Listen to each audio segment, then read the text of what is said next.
You start on these films, and you learn very quickly, working with Tom, exactly what it is you're capable of. And every time you think you found your limit, you find out there's something more.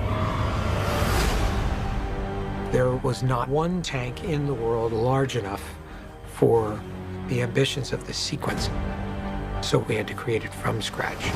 The 8.5 million liter deep dive tank allowed us to bring in the exterior of the submarine, which was absolutely massive. For the parts climbing through the submarine, we had to build our second tank for the gimbal. The 70-foot diameter rotating gimbal allowed us to sink the set into the water. We're learning this together. This is a new day, guys. Everything's a new day. Good to go. Tom's mask and the suit that we designed for him is a cinematic piece of art. Because it's bespoke, it's custom for me, I'm the one that has to test it and go through it. The suit, everything, added weight is sometimes over 100 pounds. Oh yeah, that's intense. You can do some drills with this. I've trained for over a year to be able to physically handle the amount of oxygen deprivation. Because of how pressed for time we were underwater, we had to find ways to make the shooting more efficient. Tom and I decided I would direct from underwater. We've developed hand signals to understand depth, frame, do it again, all of these things. There's a lot of stuff happening. As soon as I got in the water and we started to develop a process where I was communicating with everyone in the tank, we were shooting at a much faster rate. This means, what are you saying? This means you just blew my mind.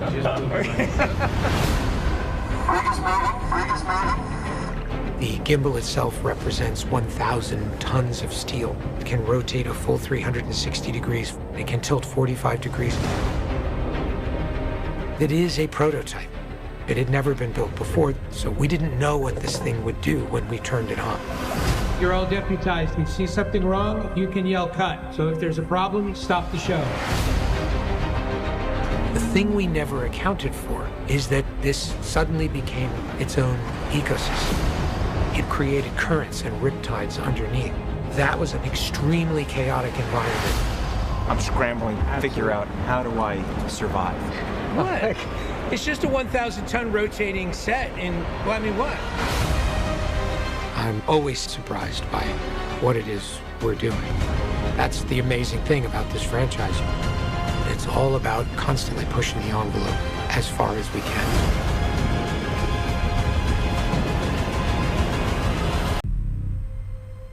Making these movies, you just have the privilege of being able to explore every part of the world. Svalbard is just a remarkable place to be able to film. And the landscapes are absolutely stunning. I was not expecting the kind of beauty and the kind of tranquility that we found up here. It feels very magical, and yet you're also in awe of the scale of it. Day one on the sea ice. Pretty exciting. Ready, action. We're shooting here specifically to shoot the ice cap, which means we are here when the temperatures are absolutely their most extreme. You know, we've always been at pains to be in the places we say we're in and make those places a character in the movies. Currently, we are in the northernmost part of the world, Ekman's Fjord. Can't get any more north than this. Watching Lucy Tulugarchik and Hayley Atwell driving a dog sled across the ice cap was quite emotional. You can't replicate that environment with CGI. Great. Okay, Tarzan! Potential is limitless, but you have to go out and practically explore it and practically do it. And it takes a tremendous amount of time to build a team like this and have that teamwork. This sequence that we're shooting here involves wind machines, snow machines, everything we could to generate the kind of precise weather conditions that we need. Not only is it being below 20 out here, but we have to stand there during the scene with it, you know, hitting us in our face. And the scenes are like a minute, minute and a half long. And it's like, ah. When it's windy, you just want to hide and just have nothing showing, just just your eyes. This is a place where very few films have been able to work there. Very difficult landscape to shoot in. The temperatures into the -40s. You have the technical challenges of the cameras freezing and things breaking down. It feels real. You can't fake being in -40 degrees, but it's part of the fun of it. The face is all wet. Red nose. And action. You know, the great thing about Tom's position as a producer comes with his incredible technical and professional wherewithal. I'm so proud of everyone here. He's always looking to break new ground and to incorporate new ways of telling stories for an audience. I love this! He's just so committed to doing stuff you've never seen before. This morning we saw our first polar bear. It's their territory there, so we're just visiting, so we have to respect that. We're delayed from shooting because of polar bear. Usually it's tube strikes. Yes. One of the most amazing parts at that time of year, the sun never truly sets. And so we were able to shoot in this perfect light for as long as we wanted. That is an embarrassment of riches. Sense of risk and stakes just to be able to be there filming. I think it translates beautifully on camera. I want to give audiences an experience of being there. It was a real privilege to do it. It looks amazing on screen. Roll all cameras. Ready and action.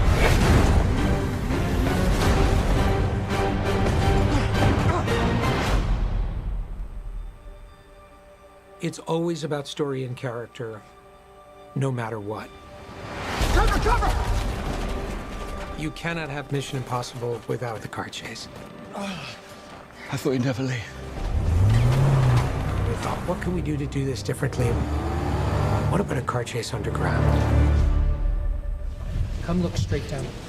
Yeah. Look at this, it's an altar. We found this amazing location in the United Kingdom, Middleton Mine, and when we looked at the terrain, we recognized that this is not going to be our usual street vehicle. This is going to require something more rugged. Okay, here we go. Let's go. We're gonna get it. Action. This car chase, it was probably one of the hardest locations to film in because of elements that the mine brought. It was temperature, it was the ground itself, the dust. We decided to have a much more open vehicle, and we wanted to see Tom. You could see all of Tom while he was driving it, and it created a real sense of exposure. It created a sense of danger. I'm in the car now. Mike's hitting me, correct? Yep. Go hard, go hard.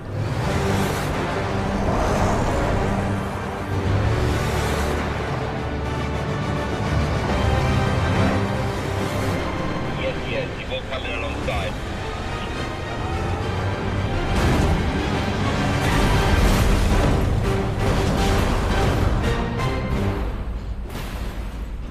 Everybody all right down there? All right.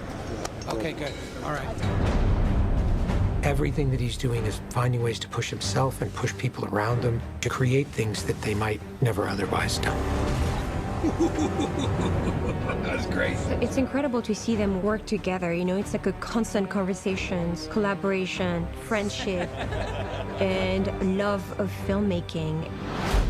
That's fun. Let's reset and do one more.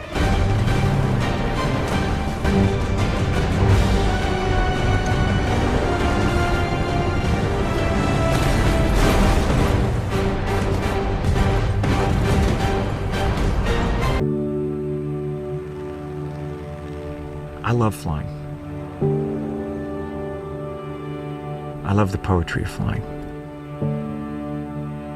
As cinema and technology evolves, how do we give the audience something incredibly unique and also classic? That's always a challenge. We're using all of the knowledge that we have, having made these movies, and putting it into this sequence. And that's the goal. Take everything that you've learned and push it to that next level to give the audience the greatest possible experience. So the work began in the United Kingdom and Duxford.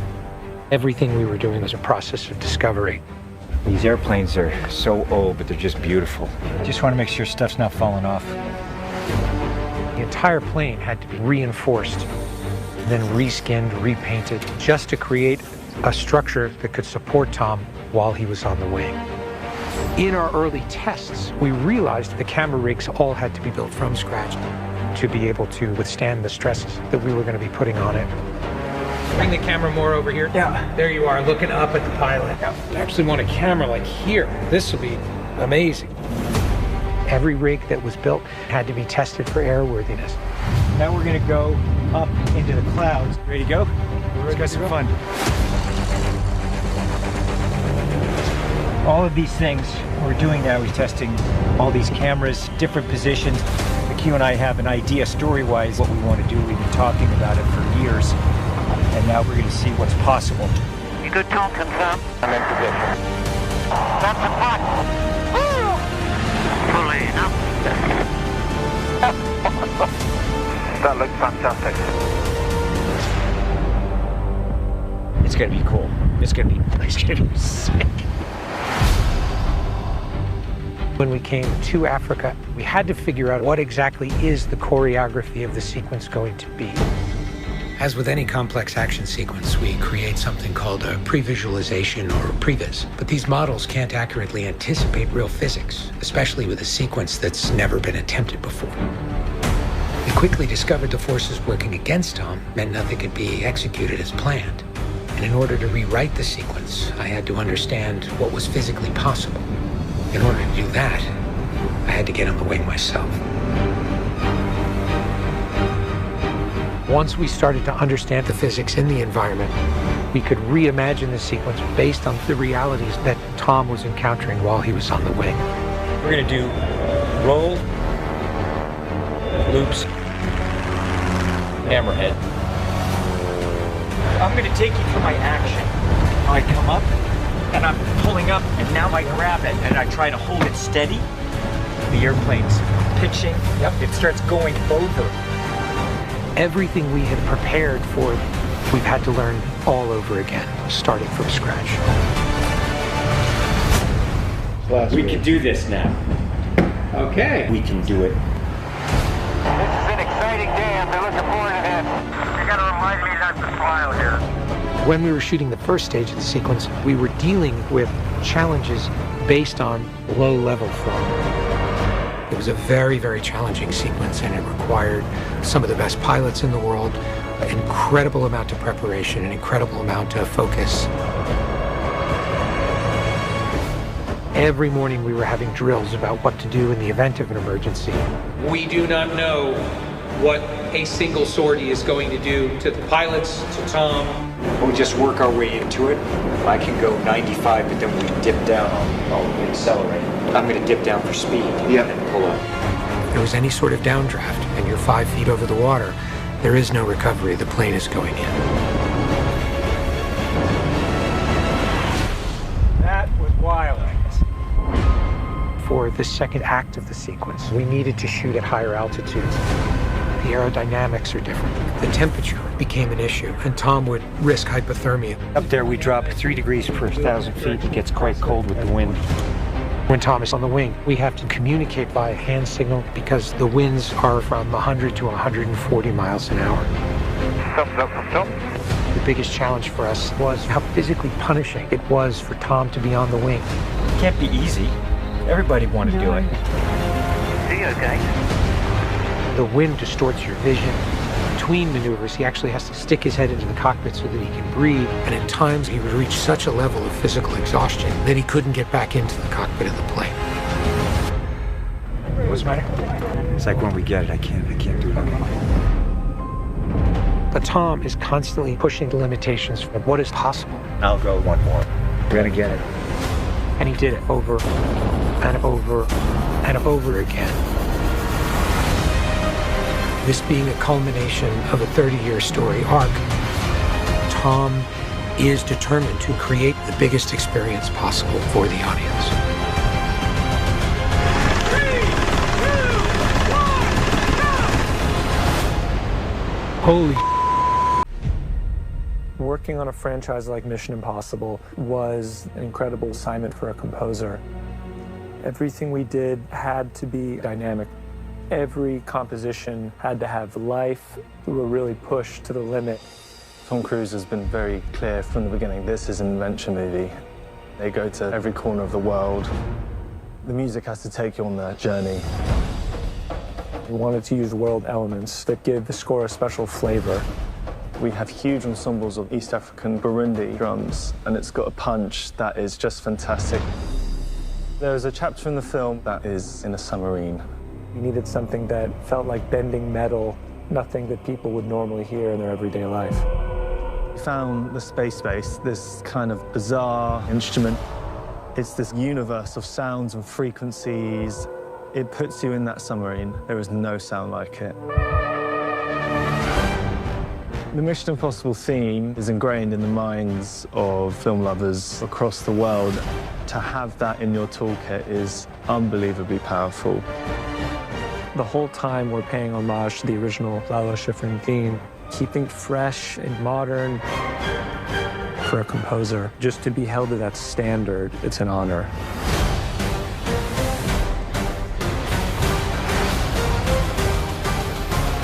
Thank you for clicking on our video, everybody. If you like what you saw here, please make sure you like the video and subscribe and share with your friends who like this sort of content. Joblo remains an independent company, and we appreciate all of your support.